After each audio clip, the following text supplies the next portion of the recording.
bicara soal gaib itu memang sebisa mungkin harus ada petunjuk dalam Quran maupun dalam hadisnya Nabi Muhammad.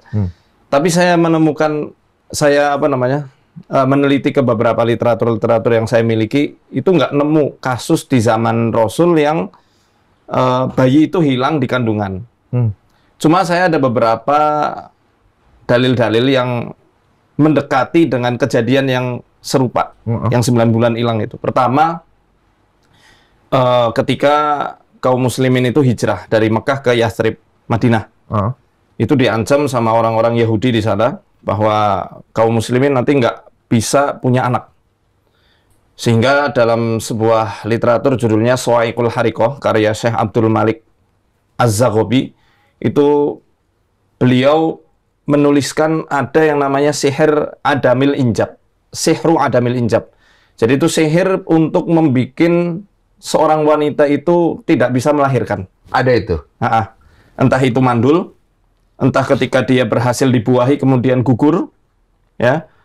Nah, tapi nggak disebutkan hilang begitu saja. Nah, kalau iskot itu kan artinya gugur. Berarti kan mesti harus ada proses yang namanya penguretan, kuret gitu kan. Iya, medisnya kan. Nah, yang aneh lagi nih yang di Indonesia, yang kemarin 9 bulan hilang dan nggak dikuret kan. Iya, kan USG-nya ada itu. Makanya aku bingung, karena USG-nya tuh ada tampak wajah. Ada. Jadi penjelasan apa yang paling bisa kita terima itu ya? Sihir? Entah itu sihir. Yang kedua, ain. Ain. Karena saya menemukan sebuah hadis, Rasulullah SAW itu menganjurkan kita untuk membinasakan ular. Yang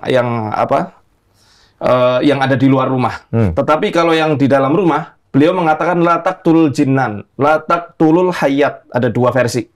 Jangan kalian bunuh ular-ular yang ada di dalam rumah. Illa dzatufyataini wal abtar. Ilal abtar wa dzatufyataini. Kecuali ular buntung atau viper, ular derik. Karena di gurun kan banyak ular derik. Dan dzutufyatain, ular weling yang punya 2 garis, hitam sama putih, hitam sama putih. Apa hubungannya sama kejadian ini? Karena kata beliau, keduanya ini bisa membuat mata buta dan bisa membuat janin gugur. Maksudnya dia makhluk itu dijadikan medium sihir? Bukan medium sihir. Jadi ada ulama yang mengatakan, masih di dalam kitab yang sama, kedua ular ini disebut oleh orang-orang Arab disebut dengan nazir. Nazir itu ular yang bisa memiliki kemampuan untuk melemparkan panah-panah ain ke manusia. Sehingga dengan tatapan mata ular-ular ini, itu bisa membuat orang itu buta seketika atau wanita hamil itu gugur. Nah, ini ada di penjelasannya Imam An-Nawawi. Tapi tidak semua ular dong? Enggak, 2 ular ini. 2 jenis ular itu? 2 ya, Aptar, Viper, sama apa tadi? Yang ular weling itu.